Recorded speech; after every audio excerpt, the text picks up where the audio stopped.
तथा कच्चे माल के स्रोत के आधार पर एक बिंदु कृषि आधारित उद्योगों की चर्चा करेंगे।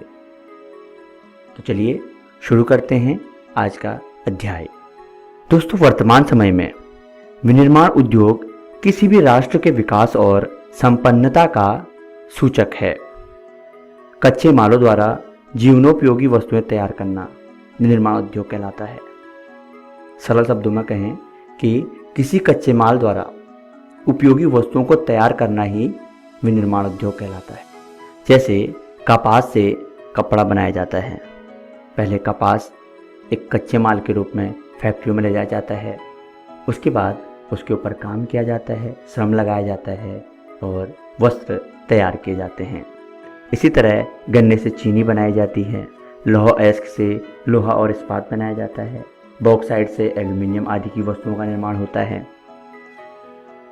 दोस्तों, हमारे देश में विनिर्माण उद्योग का इतिहास बहुत पुराना है। यहाँ इसका विकास घरेलू उद्योग से शुरू हुआ था और बृहत आकार में 19वीं सदी के मध्य तक आरंभ भी हो गया। आज असंख्य बड़े निर्माण उद्योग पूरे देश में स्थापित हैं। इसमें मुख्य रूप से लौह इस्पात उद्योग, वस्त्र उद्योग, चीनी उद्योग, सूचना एवं प्रौद्योगिकी उद्योग इत्यादि सम्मिलित हैं। वैसे भारत में आधुनिक औद्योगिक विकास का प्रारंभ मुंबई में सूती कपड़े की मिल की स्थापना से हुआ, जो कि 1854 में स्थापित हुई। इसी प्रकार जूट का पहला कारखाना सन 1855 में कोलकाता के निकट रिश्रा नामक स्थान पर लगाया गया। लेकिन भारत के उद्योगों का योजनाबद्ध विकास स्वतंत्रता के बाद 1951 से प्रारंभ होता है। दोस्तों, किसी भी उद्योग को स्थापित करने में कई कारकों का योगदान होता है। इन कारकों को दो वर्गों, भौतिक और मानवीय कारकों में रखा जाता है। कच्चा माल, शक्ति के साधन व जल की सुलभता तथा अनुकूल जलवायु भौतिक कारक हैं, जबकि श्रमिक, बाजार, परिवहन, पूंजी और बैंक सुविधा ये सब मानवीय कारक हैं। दोस्तों, उद्योगों का वर्गीकरण विभिन्न आधारों पर किया जा सकता है। सबसे पहले बात करते हैं श्रम के आधार पर। श्रम के आधार पर उद्योगों को 3 प्रकार से बांटा जाता है। पहला है बड़े पैमाने के उद्योग। दोस्तों, जब उद्योगों में बड़ी मात्रा में श्रमिकों और पूंजी का प्रयोग हो तथा अधिक उत्पादन भी हो तो उन्हें बड़े पैमाने का उद्योग कहते हैं, जैसे सूती कपड़ा उद्योग तथा पटसन उद्योग।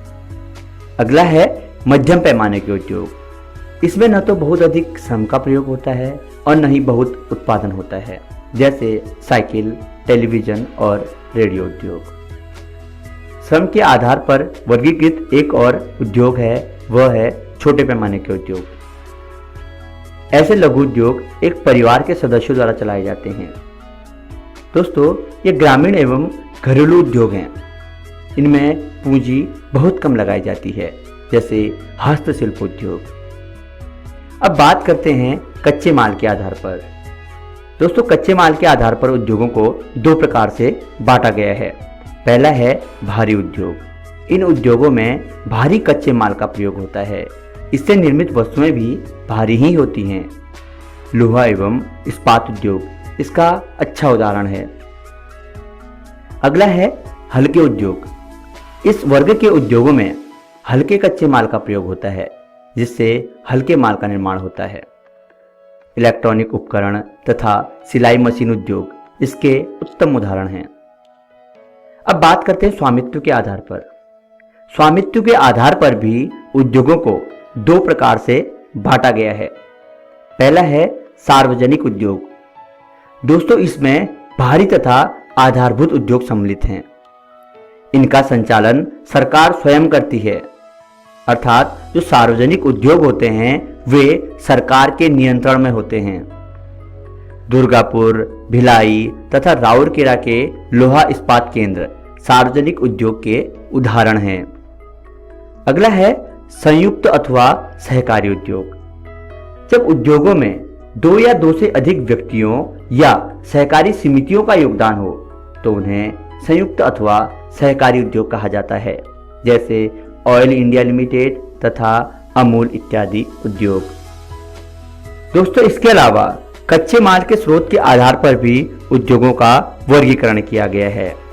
तो हम सबसे पहले बात करेंगे कृषि आधारित उद्योगों की, जिसके अंतर्गत सबसे पहले बात करेंगे सूती वस्त्र उद्योग की।